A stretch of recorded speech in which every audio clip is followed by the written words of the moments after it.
এখনো পর্যন্ত পৃথিবীতে মোট 12,000 রকম সরীসৃপ প্রজাতির খোঁজ পাওয়া গেছে। পৃথিবীতে এমন অনেক ধরনের সরীসৃপ রয়েছে যারা আকৃতি, আকার এবং রঙে অবিশ্বাস্য বৈচিত্র্যের অধিকারী। সরীসৃপদের বেশ কিছু গুরুত্বপূর্ণ বৈশিষ্ট্য রয়েছে যা তাদের প্রাণীদের মধ্যে অনন্য করে তোলে।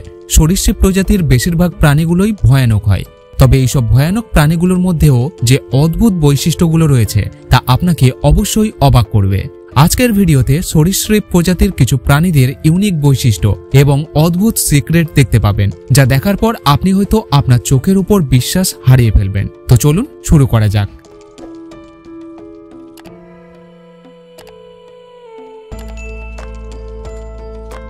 অ্যালবাইনো পিঙ্ক টার্টেল পৃথিবীর একমাত্র কচ্ছপ যে তার হৃৎপিণ্ডকে তার সেলের বাইরে নিয়ে জন্মগ্রহণ করেছে। আপনি এই কচ্ছপের হৃৎপিণ্ডকে এর পেটের নিচে থাকা ছোট্ট একটা ছিদ্রের মধ্য দিয়ে দেখতে পাবেন। তবে এইরকম অদ্ভুত অবস্থা নিয়ে জন্মানোর সত্ত্বেও তার জীবনযাপনে কোনো সমস্যা হয় না। জানলে অবাক হবেন, এই অদ্ভুত কচ্ছপকে ইনস্টাগ্রামে 3,20,000 মানুষ ফলো করে। এই কচ্ছপটা এখন যার কাছে আছে তিনি হলেন মাইকেল অ্যাকুইলিনা, যে এই কচ্ছপের দেখাশোনা করে সে যাতে সুস্থভাবে জীবনযাপন করতে পারে। তবে তার পোষা এই কচ্ছপটাই তার জীবনকে একেবারে বদলে দিয়েছে। এই ছোট্ট কচ্ছপটা একটা আমেরিকান ডলারের থেকে আয়তনে একটু বড় হবে। এর থাকার জলকে প্রত্যেক দিন পরিষ্কার করা হয় এবং তার টেম্পারেচারকেও নিয়ন্ত্রণে রাখা হয় যাতে তার শরীরের মধ্যে কোনো রকমের ব্যাকটেরিয়া বা জীবাণু না ঢোকে। উপরওয়ালার কাছে প্রার্থনা করুন এই কচ্ছপটা যেন আরো অনেক দিন বেঁচে থাকতে পারে। Red king cobra. আপনারা হয়তো অনেক রকমের কিং কোবরা দেখে থাকবেন, কিন্তু কখনো লাল রঙের কিং কোবরা দেখেছেন কি? যদি না দেখে থাকেন তাহলে চিন্তা করার কোনো কারণ নেই। এখন যেটা দেখছেন সেটা হলো রেড কিং কোবরা।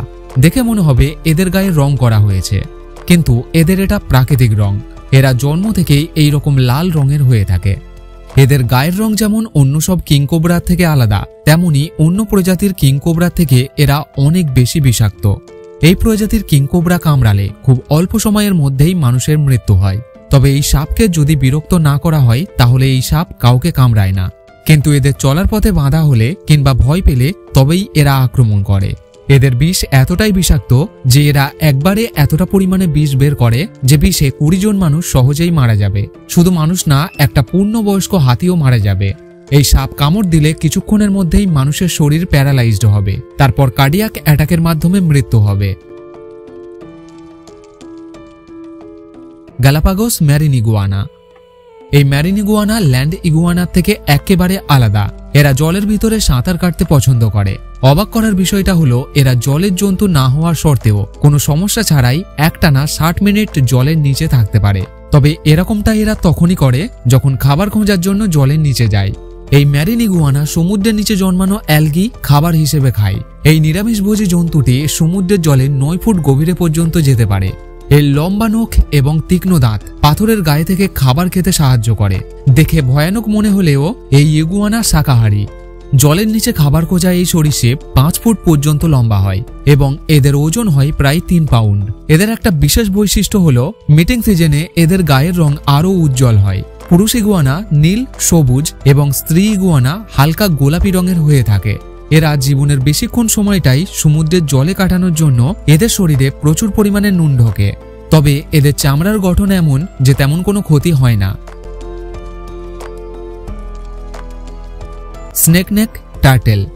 এবার এই কচ্ছপটাকে ভালো করে দেখুন, বুঝতে পারবেন এর মাথাটা একেবারে সাপের মতো দেখতে। অন্য সব কচ্ছপের থেকে আলাদা এই প্রজাতির কচ্ছপগুলোকে ইন্দোনেশিয়া, নিউ গিনি, অস্ট্রেলিয়াতে পাওয়া যায়।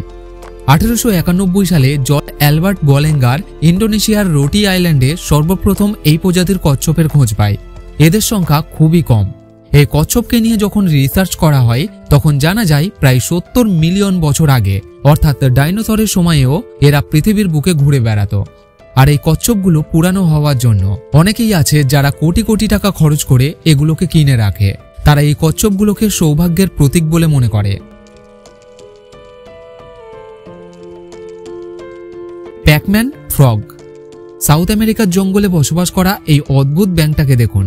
এর আকার দেখলে এর বৈশিষ্ট্যের বিষয়ে একটা ধারণা মাথায় আসে। হ্যাঁ, এরা প্রয়োজনের তুলনায় অনেক বেশি খাবার খায়। এরা সামনে যা পায় সেটাতেই কামড় বসায়।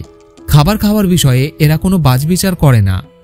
প্রচুর পরিমাণে খাবার খাওয়ার জন্য এদের আকার এই রকম হয়েছে। এরা 24 ঘন্টা খাবার খায়। এদের পেট কখনো খালি থাকে না।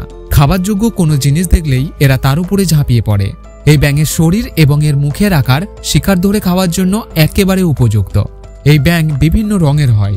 রঙিন হওয়ার জন্য এদের খুবই সুন্দর দেখায়। এইরকম শরীর হওয়া সত্ত্বেও এরা খুব দ্রুত চলাচল করতে পারে। তবে এরা অন্য সব রঙিন ব্যাঙের মতো বিষাক্ত না। অনেক মানুষ আছে যারা এই ব্যাঙগুলোকে বাড়িতে পোষে। তবে আপনি যদি এই ব্যাঙকে বাড়িতে পুষতে চান তাহলে আপনাকে প্রচুর পরিমাণে খাবার সঙ্গে রাখতে হবে, কারণ এই ব্যাঙ সবসময় খাবার চায়।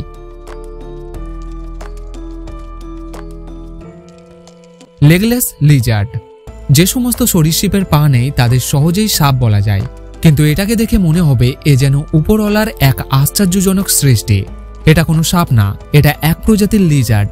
এই লিজার্ডের অন্য সব লিজার্ডের মতো পা থাকে না, তবে পা না থাকলেও চলাফেরাতে এদের কোনো সমস্যা হয় না। এরা লিজার্ড হওয়া সত্ত্বেও সাপের মতোই চলাফেরা করতে পারে।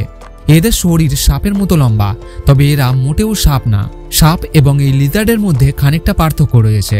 এদের চোখ এবং জিভ সাপের থেকে অনেকটাই আলাদা। এরা সাপ না, কিন্তু সাপের মতোই কামড়াতে পারে। মৃত্যু না হলেও এদের কামড়ে মারাত্মক যন্ত্রণা হয়। এই প্রজাতির লিজার্ডের সংখ্যা পৃথিবীতে খুবই কম।